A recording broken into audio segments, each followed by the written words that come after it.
Bonjour, bienvenue dans votre JT d'Agri44 TV. Retrouvez les actus de la semaine.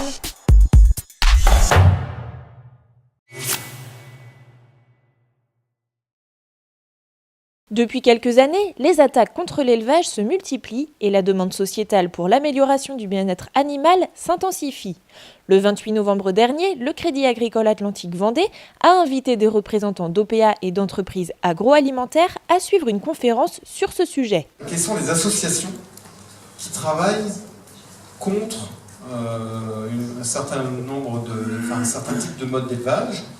Alors les welfaristes, c'est des gens qui sont suivis, mais enfin, vous voyez le nombre d'amis Facebook. Finalement, ils ont de l'importance, mais ça reste globalement limité. Ce qui est impressionnant, c'est les abolitionnistes. PETA, c'est 5 millions d'abonnés sur Facebook. Vous voyez, tout de suite, il y a une force de frappe quand même importante. L214, qu'on connaît tous, plus de 600 000 amis sur Facebook. Même si ces associations sont très médiatisées, dans les faits, seulement 1,5% des gens se déclarent végétariens. La majorité des Français est plutôt attachée à l'élevage et à ses produits, tout en souhaitant des améliorations plus ou moins radicales. La grande distribution cherche à s'adapter à cette demande. Certains ont bâti des cahiers des charges comprenant des indicateurs du bien-être, mais chez nos voisins allemands, danois et hollandais, il existe déjà des labels officiels. Pour Axel Retailleau, face à la montée de cette demande sociétale, il faut communiquer et répondre de manière apaisée aux provocations. Après 1 mois et demi de rencontres dans toutes les communautés de communes du département, les secrétaires généraux de la FNSEA 44 se sont réunis le 5 décembre pour dresser le bilan. Les conclusions de ces échanges sont très positives, avec des discussions franches et directes sur de nombreux sujets. Les problématiques et les enjeux particuliers des territoires ont pu être appréhendés grâce à ces 14 rencontres. Elles laissent maintenant place aux assemblées générales des FCSEA. «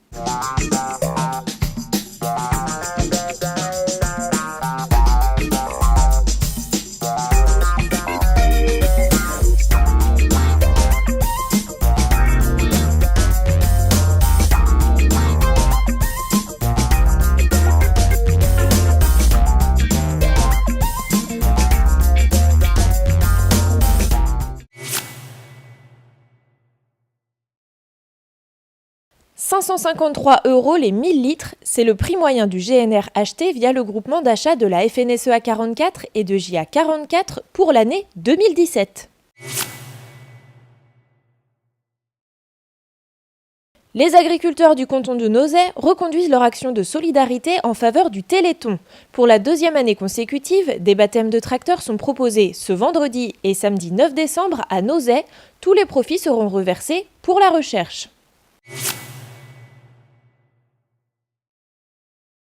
La première promotion de la formation plan de transmission collectif a démarré le 5 décembre à Nozay avec 9 futurs cédants. Imaginée par JA44 à l'image des PDE collectifs pour l'installation, cette formation de 4 jours a été mise en œuvre par la Chambre d'agriculture. Aux côtés des animatrices de la Chambre, des intervenants extérieurs viennent apporter leur expertise. La première journée a été très dense, avec notamment une intervention d'Édouard Gléran, directeur de la SAFER 44, qui a passionné les participants avec des exemples très concrets pris chez les uns et les autres. Grâce à ce qu'ils ont appris durant cette journée, tous les stagiaires sont prêts à faire leurs devoirs, c'est-à-dire un autodiagnostic foncier listant leurs parcelles, leurs équipements, leurs propriétaires et leur devenir lors de la transmission. Le groupe se retrouvera le 11 janvier 2018 pour leur 2e journée. Au fur et à mesure de ce qu'ils apprennent, les stagiaires remplissent leur boucle de transmission.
Schweizer Milch. Echt stark.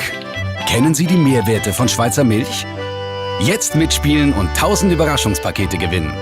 Das große Swissquiz auf swissmilk.ch. Rendez-vous la semaine prochaine pour un nouveau tour d'actualité du département en vidéo.